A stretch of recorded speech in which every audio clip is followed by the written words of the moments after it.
Just stopping by to say happy 4th. Happy 4th of July. Hey, everybody. Happy 4th of July. Just want to say happy 4th of July to everybody and to wish you all a very peaceful and happy 4th of July so that we all can get back here and get to the business of life, right? Happy 4th of July. And to remember all that America stands for while we're eating barbecue ribs and all that kind of stuff, ribs and chicken and hamburgers and hot dogs and all this that we do, right?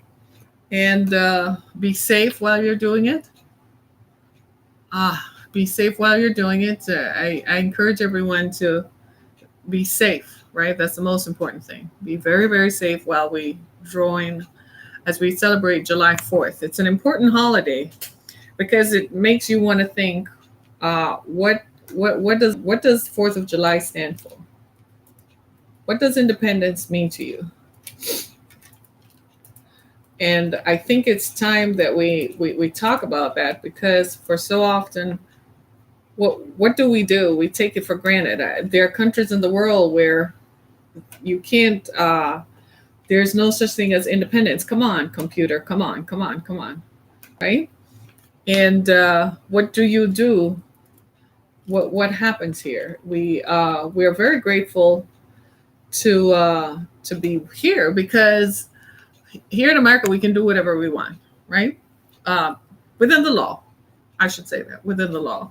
So it's not as if it's a free for all or I can just live without care. It doesn't work like that. But what we're saying is, as an individual, you have certain inalienable rights, and those rights are guaranteed in the Constitution. That means that you can live. Oh, the stupid computer. I hate you, right? So it means that there are certain rights that are guaranteed by the Constitution. I'm just throwing my hands up like, hey, anybody ever frustrated with technology? A friend of mine passed through last night and was looking at my stuff and he was like, I'm amazed you do this. And I'm like, I'm amazed that I do it. I didn't know I had the tenacity to continue to do it. But I wanted to just stop by this morning to say happy 4th of July. It's Independence Day and it's all that America stands for. And while we question what does independence mean, I'm grateful that we at least have the opportunity to question it. And we're not on the front lines fighting to be free. We're not on the front lines defending what we believe while men with guns are pushing us or prodding us. This morning, when you and I got up, we were free to get up, get dressed, go to work without worry, without fear, without having to think twice about doing what you are going to do. We were free. And basically, that freedom is what the fight is all about. The fight that you see in politics continuously is about the maintenance of that freedom, the continuance of that freedom. And in many ways, we are a beacon to the rest of the world. The rest of the world tends to look at what we do here in America and model their systems, their constitutions, model their systems of justice, model their lifestyles after what we do here. What we do here is important. This is why it's very important to continue to pursue what you do, because without knowing it, you're an example to someone else. There are people in other parts of the world who are saying, well, people in America do this. There are people in America who can do this. We should have that freedom too, or we would like to have the same freedoms that people in America have. It's amazing to me as I watch shows and series from other countries, how other countries are modeling what we do here, how impressive we are and how impressed they are, not in a complimentary way, but in a way that says, I think those folks have the right idea. I want to see similar justice and I want to see similar freedoms here. Here in America, the right of the individual is enshrined in the Constitution. That means you and I have certain inalienable rights. That word right there is important because it means our rights cannot be separated from us. We're not an alien to the rights of that we carry. So I, the person who appears before the judge, I'm not separated from what the Constitution guarantees. I am standing before the judge because the Constitution guarantees that. Every 4 years, we elect a principal, a ruler, a king, if you wish. Every 4 years, we go and sit down and we talk amongst one another, we debate, and we say, this is the best person to lead us for the next 4 years. Every 2 years, we elect local representatives to say these are the best people to move us forward. It's very important that we pontificate and ponder on these things. And we all a responsibility to the generations to come to tell the next generation how to live, how to be an American, what it means to be free. We owe the next generation to show them what it is like in other countries where people can't even get up and find running water. I know we have challenges that exist right here on homeland, right here on our own soil. We know that there are challenges with people in Flint. We know Governor Snyder, in his arrogance, is asking Harvard University, can you believe it, to be a fellow, to be on their speaking circuit after he left Flint and left people in Flint with diseases for generations to come without water? No. So if you know anybody at Harvard, no, Governor Snyder, you're wrong. You need to go sit tight for 10 years so we don't hear from you and not be reminded of the debacle in Flint. But I digress, right? Even though there are challenges, and we must accept that there are inherent challenges within our structure, within our political systems. After all, we've only been around for 250 years. We're still working it out. We're still trying to figure out, and we are malleable and allow ourselves and bend ourselves to change so that we understand that the change that we seek is continuous. We lend ourselves to the process of attrition to see, as we work out our democracy, as we work out what we stand for, as we work out what we believe, we push and pull and stretch it and extend it to see the best ways in which it can work for the people within our borders. Do you see what I'm saying? Hey, Cutie Pie, back at you, right? Do you see what I'm saying? So it's very important that tomorrow, on the 4th, tomorrow is the 3rd, on the 4th of July, tell our children what it means to live in America. Tell them what the rights are for blacks, whites, red. I don't care what color you are. I don't care where you come from. You live here. Tell the people who live with you what it means. Why are we here? Why are people killing themselves to cross a streaming river? That river flows like you wouldn't believe, the Rio Grande. Why are people killing themselves to come across? It's not just immigrants from Central America who come here. You do know that people from other parts of the world use the Rio Grande to come over and pretend to be Mexicans. Y'all know that, right? Okay. All right. Just so you know, right? And they pretend to be people from Guatemala, Honduras, and everything else. You do know that. Okay. All right. Right. So while we are sitting and we have the freedom to sit down and pontificate and ruminate and gather friends and family together in our backyards, in our pools, in communal spaces, in community parks, while we sit and gather on our balconies to think about and eat ribs and chicken and hot dogs and hamburgers, while we gather to make potato salad and macaroni and cheese and all this stuff, and salads and fresh salad and fruit salads and the bounty of what we can afford to buy and eat and drink our beer and our alcoholic drinks and non-alcoholic drinks, while we have the freedom, and freedom is reigning in some parts of the country. That's actually when they do fireworks. Personally, here in Detroit, they do it the week before July 4th. I never participate because it doesn't feel right to me. I'd like to do it on the day of July 4th. I think that's when it's appropriate. After you've eaten something, you go down and watch the fireworks. I think that's when it's appropriate. I can't do it a week before. So while you are pontificating about that, that's the time when we sit back and instruct the next generation. Make sure you inculcate in them a desire to serve.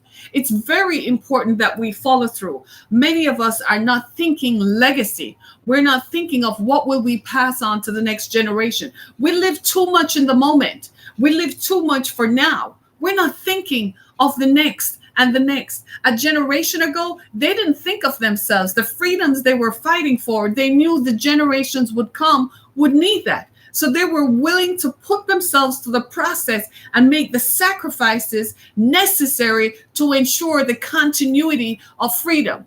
Make sure you tell your children that they must serve. It's not enough for you to go to school, get a degree, and come home and go pay a mortgage.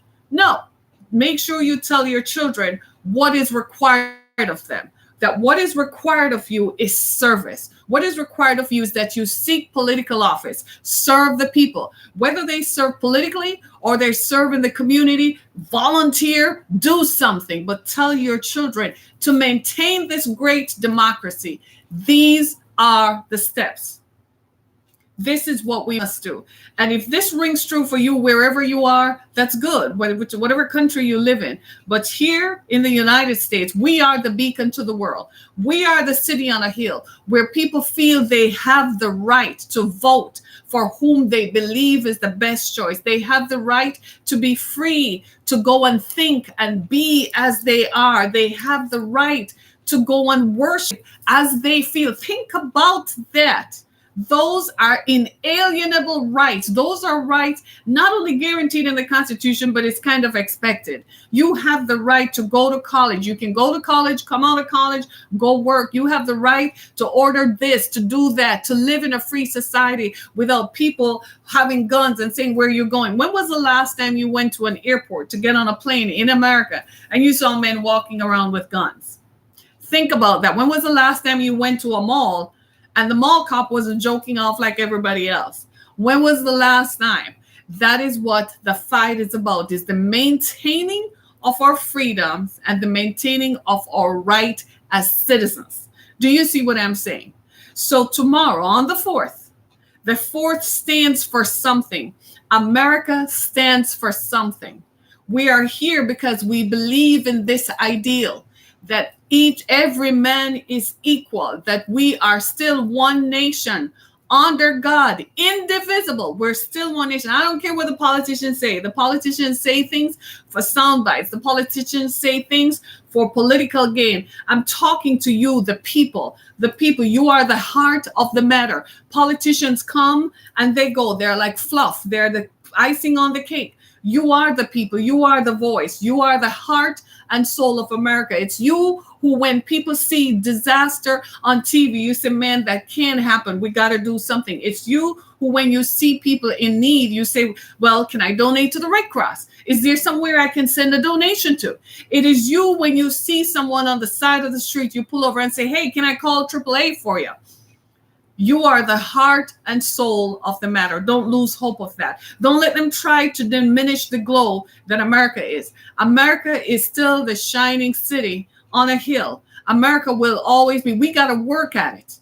We got to work at it. We got to work at demonstrating to the world that we trust the processes that were set up. That yes, we can vote every 4 years for a leader whom we want to. You feel like that's the right person. Hell yeah, go out and vote for him. Do you see what I'm saying? It gives you the right as an individual. Get up and go out. Be part of the process. Show your children. Show them what it means. Don't just say, well, July 4th is just about barbecues and we go swimming by the pool and we go hang out with the cousins and all that. No, July 4th means it's the day that people fought for the freedoms of America. It's time for each and every one of us to extend our hand to our brothers and sisters. I don't care who you are. I don't care where you come from. We need to say, if there is one thing we all have in common, is that we love it here and we want to keep it this way. We want to keep it here. We want to keep the freedoms here. The freedom that you feel you can just go buy a car just because. So you have the credit and the down payment for whatever reason, go do it. You feel like you can go buy a house because you have the money to buy the house. Well, be my guest. Go do it. You're not subject to stringent requirements that say if you're not born into an aristocratic line or if you're not born or direct descendant of whatever. I am just saying, America deserves our attention right now. And America is free, and it's the land of the free and the home of the brave. We salute the people who are brave enough to get up and go defend this homeland. I am not. I don't know about you. I am not brave enough to go do in a war. I couldn't last 1 minute in a war zone. I'm just not cut out of that. But the person who volunteers to go do it, I lift my hat to that person. They're more brave than I could ever be, because I'm just not that one. We lift our hats to people in war zones right now. There are Americans right now defending the sanctity and the safety of us by making sure that people don't get an idea to come and bring the same stuff to us. They're making sure that they defend what this means to be free. They're making sure that one day they'll get on a plane, and when it touches down on homeland, they're going to go down and kiss this land and kiss the ground and say, thank you, God. Thank you, Jesus, for bringing me back home to homeland. That's what July 4th means. It's not just about potato salad. It's not just about having fresh salad. It's not about the keg of beer that you all going to have. You all start thinking about that. And the slabs of rib that you're taking on from tonight to start marinating in the sauce. Come on now. I know how we do it, right? I know it's not just about the chicken that you have already. It's not just about the hamburgers that you're planning to put on the grill, nor the hot dogs. No, all those things are just signs, and those are the fluff. What America means is freedom, guaranteed freedom. America means a way of life. America means there's hope for tomorrow.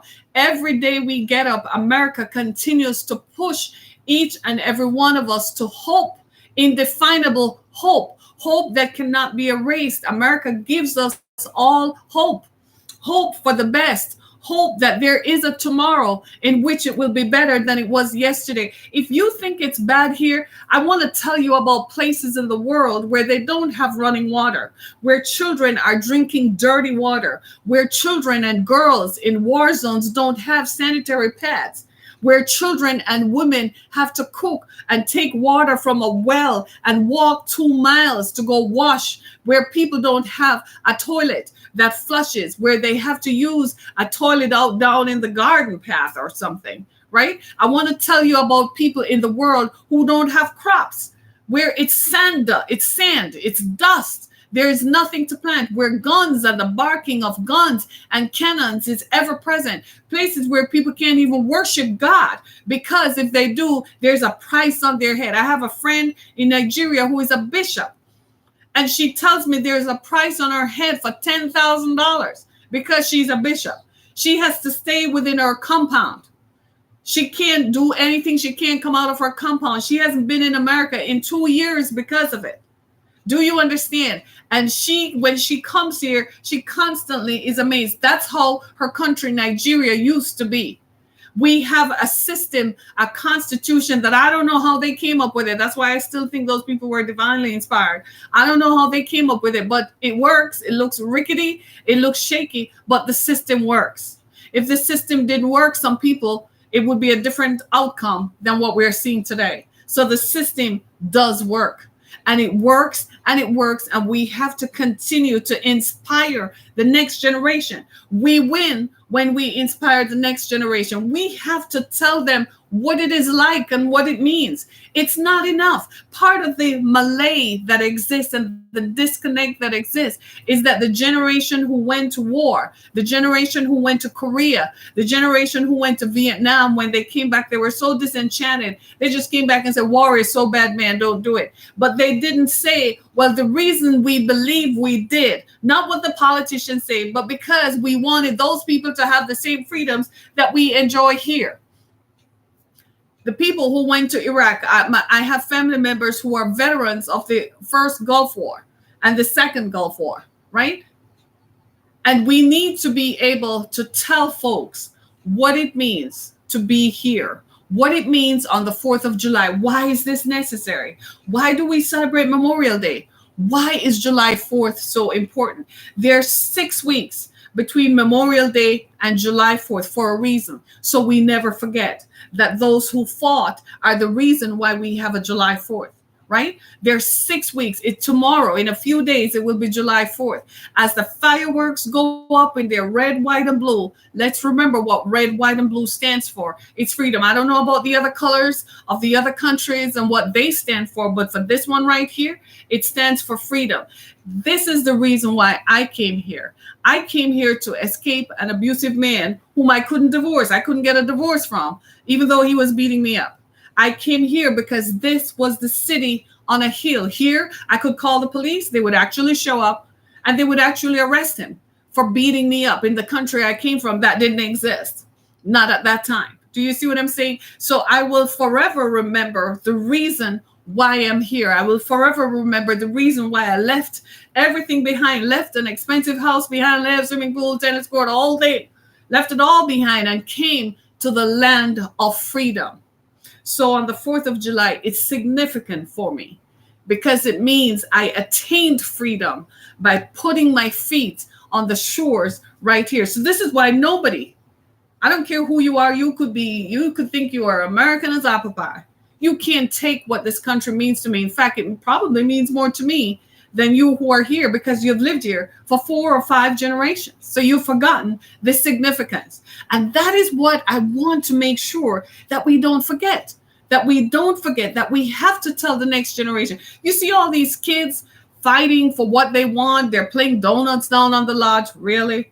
And then you see the Pride celebration on Sunday in New York.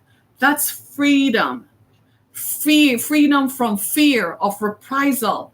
You can express your political belief and you don't have to worry that men will be knocking on your door to shoot you. You can express how you feel about the systems and nobody is going to hurt you for it. Do you see what I'm saying? These are the inalienable rights that America gives. And I just stopped by today. I'm not going to be with you long, just to tell you that on the 4th of July, the significance of what it means, the significance of what America stands for should not be lost on us. That we all have a role to play in the continuance of this.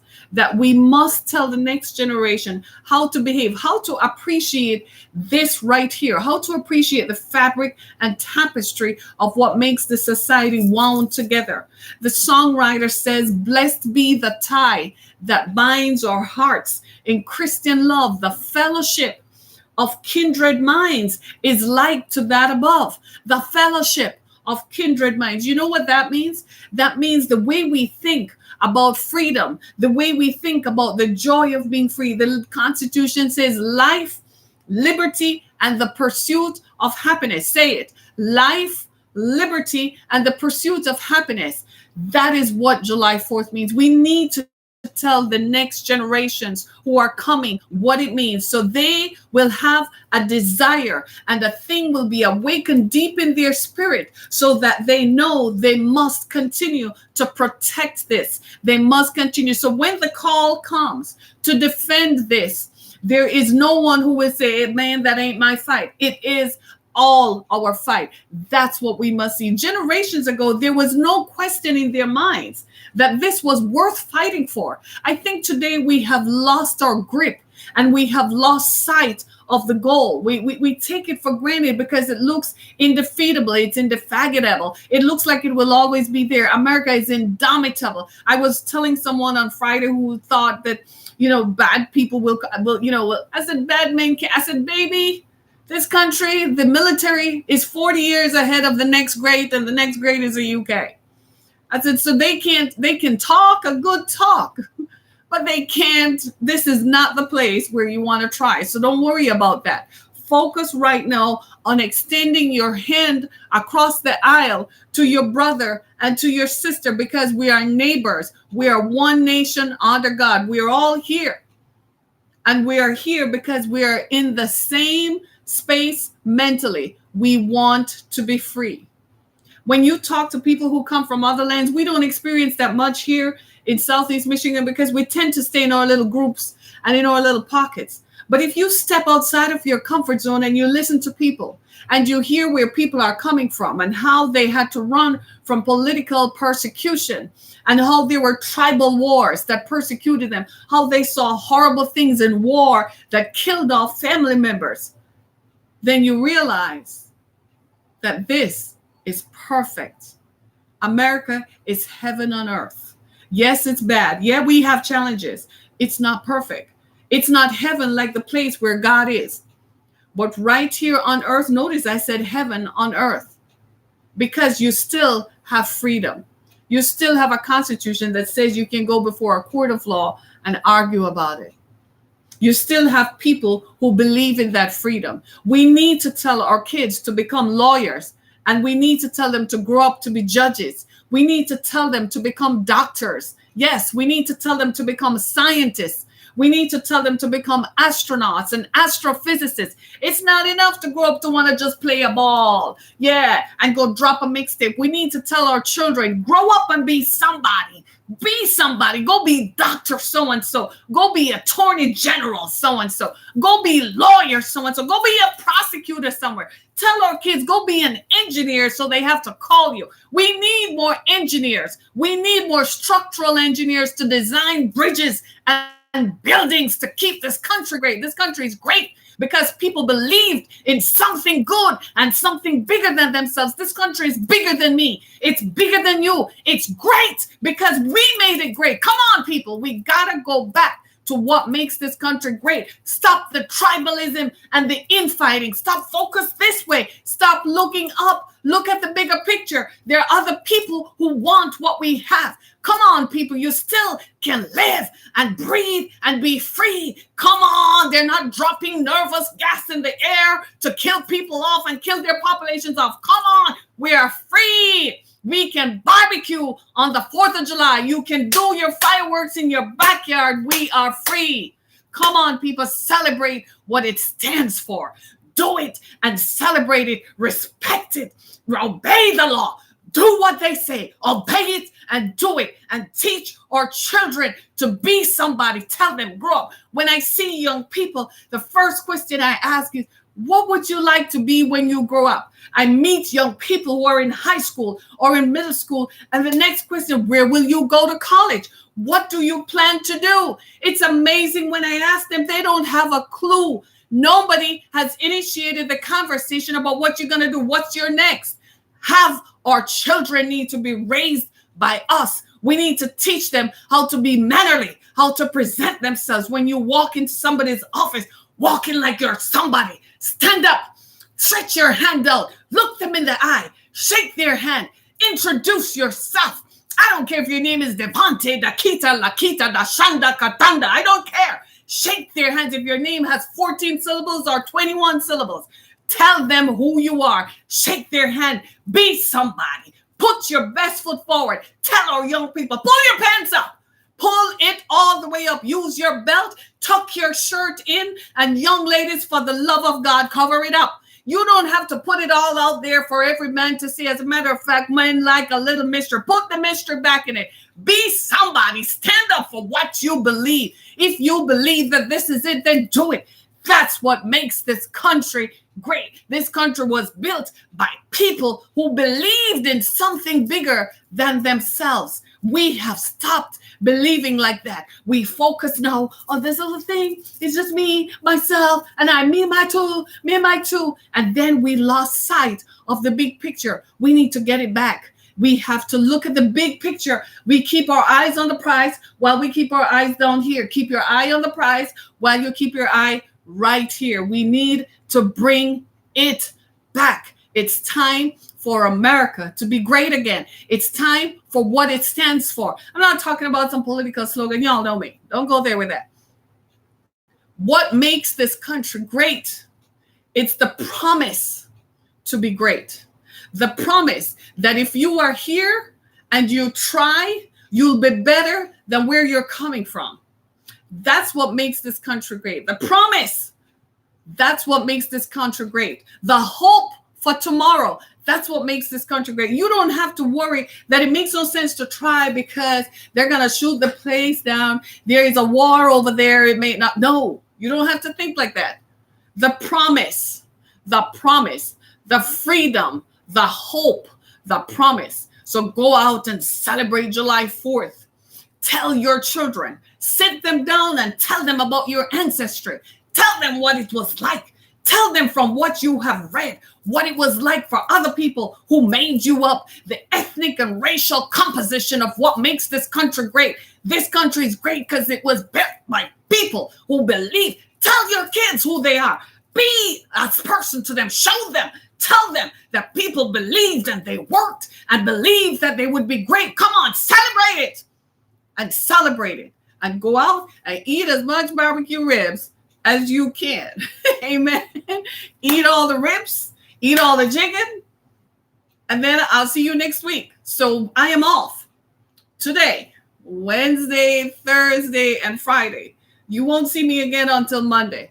In the meantime, you need inspiration, go to my YouTube channel. There are over 100 videos that you can choose from. Pick any one, any day of the week to keep you motivated and inspired.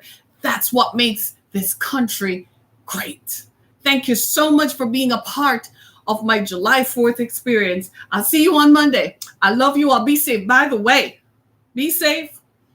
Be safe. Don't drink and drive. Don't text and drive. Please do not have alcohol in your vehicles. Please, I beg you. I want to see you all back here on Monday. Be blessed, everybody. Thank you so much. Thank you so much. Thank you so much. Be blessed.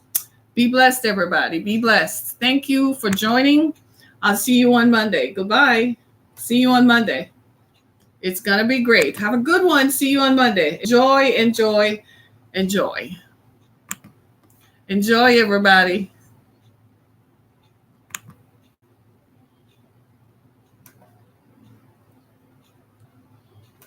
Fill me up.